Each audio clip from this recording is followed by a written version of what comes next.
Shabbat Shalom, Good Shabbos. Dans la paracha de cette semaine, on voit qu'Akadosh Baruch Hu, il nous a dit Salarti Kidvarecha, il nous a pardonné. Donc tout de suite après cela, il demande à Moshe qu'on organise la construction du Mishkan pour qu'il puisse résider parmi nous.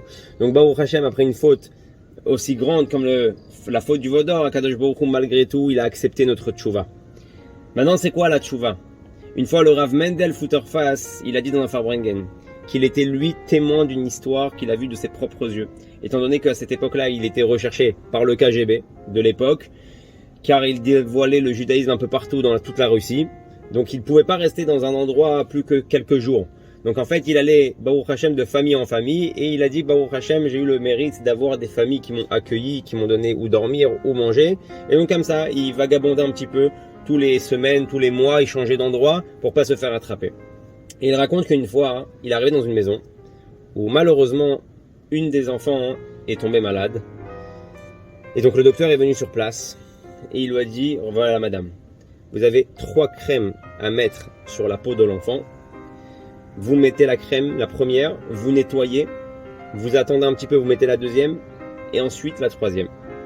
Et le docteur, avant de partir de la maison, il a dit, attention, ne surtout pas changer le seder, l'ordre dans laquelle je vous ai dit de mettre les crèmes. Ça peut être fatal.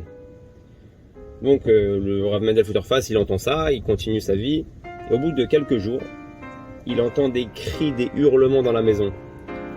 Et il descend et il voit que la femme est en train de crier, qu'il voit que l'enfant, sa situation est en train de se dégrader. Et d'un coup, elle voit les crèmes posées sur la table. Et là, le cauchemar, elle comprend qu'elle s'est trompée de crème. Elle n'a pas fait le bon ordre.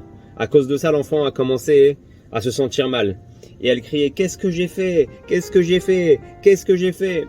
Et le Rav Mendel Futterfass, il regarde, il peut rien faire, il est de côté. Et il dit, d'un coup, cette femme-là a commencé à crier, qu'est-ce que je dois faire? Maintenant, qu'est-ce que je dois faire? Qu'est-ce que je dois faire? Le Rav Mendel Futterfass, on ne sait pas ce qui s'est passé. J'espère, Bezrat Hashem, que cet enfant, il a été rétabli. Mais le Rav Mendel Futterfass, de là, il a pris un grand enseignement de comment on peut faire tchouva. C'est vrai que la première étape, c'est de se dire, qu'est-ce que j'ai fait?